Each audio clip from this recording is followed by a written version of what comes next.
Hi everyone, I'm your host Danielle, and this is Community Link AZ. Thank you for joining the show. This is the internet show that's a resource for you to people, products, and services in your own backyard you might not even know of. Please subscribe to our YouTube channel so you don't miss an episode. Each week, I'll introduce you to someone who is helping to make a positive difference in the community. We're going to have some fun, learn something new, and connect in a positive way. Let's start the show. Hi everyone, and welcome to Community Link AZ. I'm your host Danielle. Thank you so much for stopping by my YouTube channel. If it's your first time, well, welcome. I do appreciate you checking out my videos, but you can't just watch the videos. You gotta hit the subscribe button so you'll never miss an episode.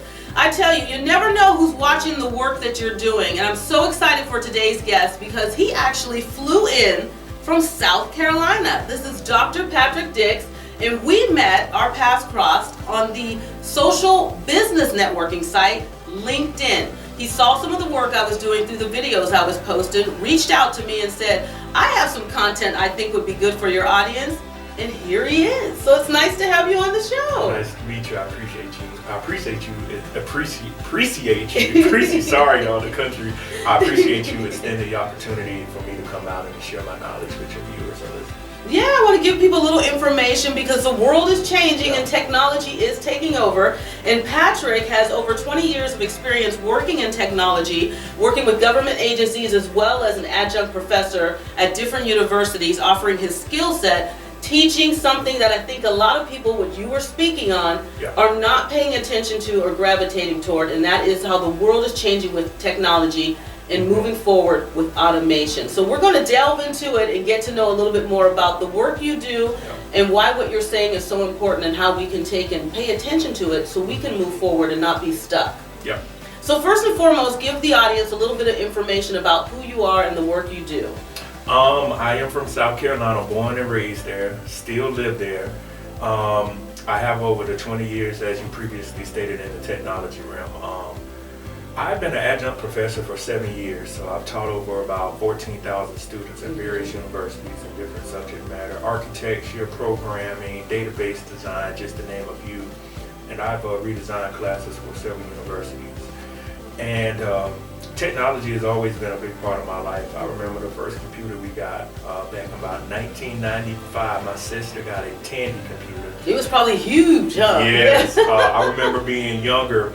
And many of the people listening to the video or viewing this, we had floppy disks. Right. They were 3.5 inch with the magnetic slide, and they would come in assortments of colors. And then when I was younger, we had the 5 1/4 floppy disk.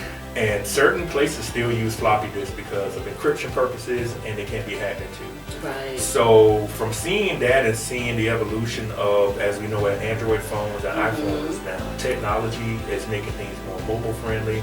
I remember I got my first cell phone in 2002, which is almost 20 years ago. Right. It was a Motorola. It was about that big, and now the phone was now about the width of my finger. Isn't that crazy?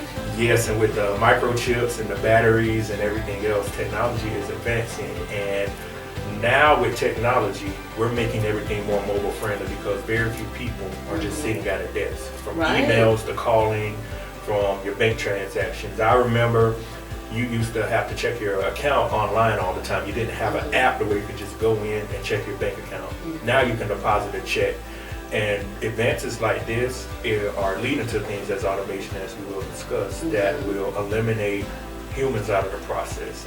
It's like the Jetsons. It's like so futuristic, but it's actually in the works now because 5-10 years from now, it's even going to be more different. The landscape of our lives and the way we communicate, function, operate is going to be changing, and it's ever changing. And that's what a lot of people, I think, are not understanding. Yes, they see that the commercials are out there for the newest and the latest and the greatest with iPhones, and we see more streaming services, and these are just small indications, but the advancements in medicine and the way we just, do basic things like going to the grocery store and checking our own self out and not even need a human being to do that for us. It's very different. It is, and the self-checkout aisles, you're going to see those. We talked about this. And the self-checkout aisles, the rise of those are here to replace humans. If you think about it, people now are living in a microwave life, as I call it. They Yeah. want everything fast. So if I could go into the grocery store and avoid getting in line with 20 people, and I have a self-checkout, and most of the self-checkouts now, some of them take cash and some of them are just basically credit cards. Right. I can go in 5 minutes and say I need a bottle of water or fruits and vegetables, bam, I'm out. Yeah. Or now with the invention of the mobile services, Uber Eats, Grubhub, Right. now, and Instacart, people will bring your groceries to you. So Oh yeah, all those home delivery services. yeah, so we're making it now to where you don't have to actually even go to the store. But people will say, hey, that's making things more easier for elderly people or people that are sick or people that are busy. Right. But You it's know? for everybody. Yes. Everybody. Yeah. And it's making it to where people can get things faster. But if when they do the data analytics on it and say, hey, we need to focus more on delivering groceries and get rid of our stockers. Just think about the last time you've been to a grocery store. It's very rare to see people stock. Usually the cashier's doing it. And I've actually helped the cashier. I'm one of those people, I don't care about, any of that. I'll help them bag my groceries to make the process faster. So when you talk about a self-checkout aisle, you're bagging your own groceries and taking them. When you're talking about Instacart, you send a list in, somebody will go through the list and you can put alternatives if the stuff is not there, the secondary stuff you get. Right. So they'll bring the food to your house. Even with medicine, you were talking about that. Yeah. They deliver medicine now, the medicines, the prescriptions, as long as it's not a narcotic, to your front door. So we have to remember, there are pharmacies that just send medicines to your house, dispense them to you. All of these things lead to the human interaction part to go out. We don't need to have a local pharmacy. If we do, it's for people to come into.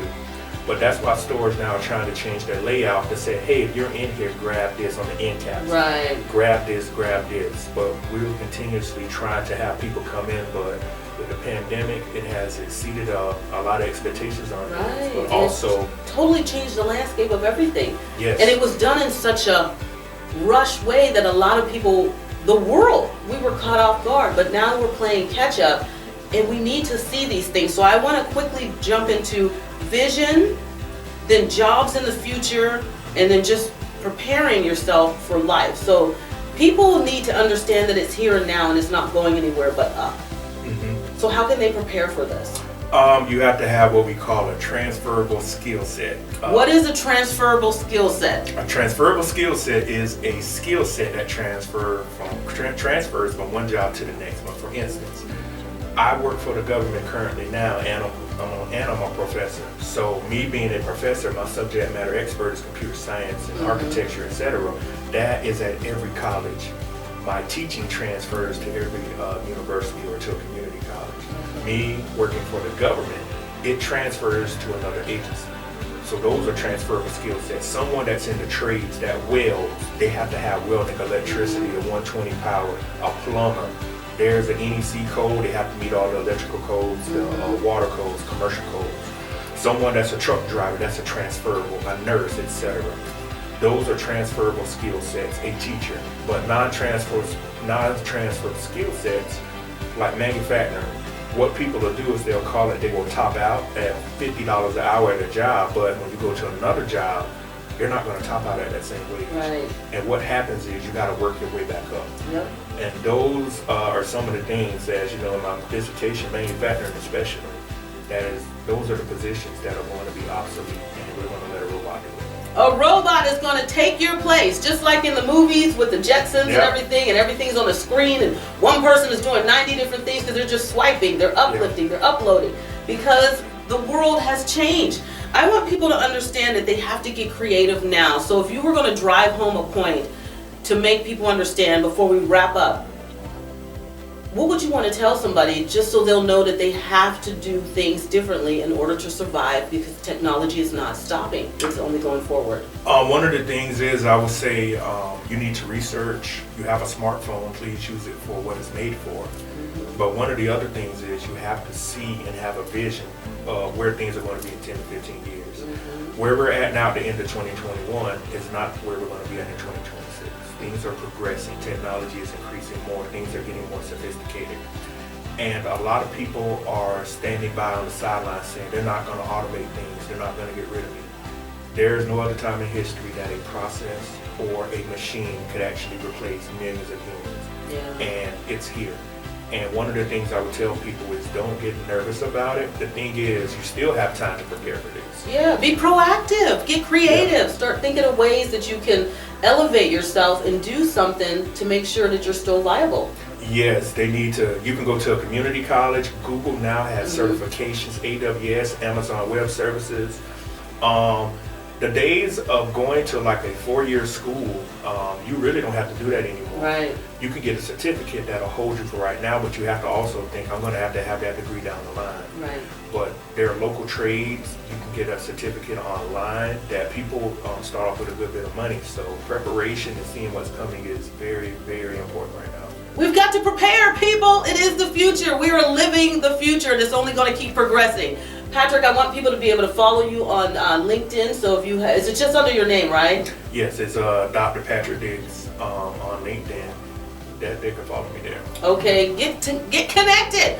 He knows what he's talking about. He has so much more information. I wish we could keep going with this conversation, but unfortunately, that is this episode of Community Link AZ. Make sure you hit the subscribe button. Thank you for watching. Share it with all your friends and do your due diligence to be prepared because technology is not going anywhere. Thanks everyone. I'm your host, Danielle. You make it a great day and I'll see you next time.